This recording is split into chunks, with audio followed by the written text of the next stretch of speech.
Jauhari, saya dari Kesatuan Mabes Polri. Tadi baru saja saya mengisi materi tentang bahaya paham intoleran, radikalisme, ekstremisme, dan terorisme, kalau biasa dikenal IRED. Saya memperhatikan dari awal sampai akhir di kala ada sesi tanya jawab, saya melihat antusias peserta amat sangat, karena notabene benar memang dari staf pengajar ya. Di situ saya nilai materi sudah banyak bisa diterima, dan himbauan kami selaku kepolisian agar diteruskan kepada anak didik tentang bahayanya IRED tersebut. Tujuan kita yang pasti pertama, dari pengalaman penanganan kita dalam tindak pidana teror, kita melihat bahwa asal mula teror berasal dari seseorang yang terpapar kelompok radikal. Dan radikal sendiri lahir dari kelompok yang terpapar paham intoleran. Intoleran sendiri kalau boleh saya jelaskan, seseorang yang tidak bisa menerima sebuah perbedaan. Dan radikal sendiri pemahaman seseorang yang diiringi dengan cara berpikir yang keras untuk menerima sebuah pendapatnya, dengan cara memaksakan diri untuk dapat diterima pendapatnya untuk mendirikan negara khilafah. Kalau terorisme jelas perilaku yang kekerasan yang menimbulkan ketakutan yang sifatnya meluas dan merusak semua aspek kehidupan. Moderasi beragama dengan pencegahan paham IRED tidak jauh beda, Ibu. Yang jelas kalau kita tahu moderasi di sini, kita menghendaki warga negara itu tidak terlalu ke kanan dalam memahami sebuah agama. Artinya sampai memasuki ke tahap ke tren di mana radikalis itu, yang di sisi kedua artinya jangan terlalu ke kiri sampai tidak memiliki sebuah keyakinan atau ateis.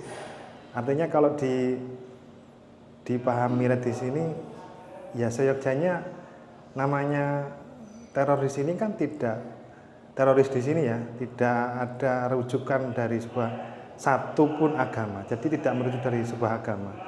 Namun di agama itu ada khutbah hasanah, kalau di Islam namanya teladan positif. Kalau di agama lain, Nasrani, cinta kasih. Kalau di Buddha atau Hindu, cinta damai. Jadi tidak ada sebuah paksaan, dan perbedaan adalah sebuah anugerah dari Tuhan Yang Maha Esa. Tujuan kami untuk sosialisasi ke instansi lain, Bu, jadi bisa meneruskan ke audiens, terutama anak didik. Kalau saya perhatikan tadi penjelasan dari Bapak Kasubag kebanyakan dari tenaga pengajar ya, jadi diteruskan ke seluruh anak didik tentang bahayanya IRED. Terus kedua, seorang staf pengajar terutama guru harus menjadi role model dengan cara apapun, melakukan controller dengan anak didik, terutama dalam arti di sini bijak dalam pemakaian atau pengoperasian sosmed. Karena aksi dari kelompok teror sudah ada perubahan pola. Di terakhir 2021 masih ada aksi bom. Kalau kita mundur sampai 2024 ini, Bu, tidak ada aksi teror, namun mereka bergerak di ruang lingkup sosmed. Makanya yang saya tekankan di sini lebih intensif melakukan pengawasan kepada anak didik untuk bijak mengoperasikan sosial media. Nama saya Arif Fatoni dari Sidoarjo. Saya ex-napiter, tapi NKRI harga mati.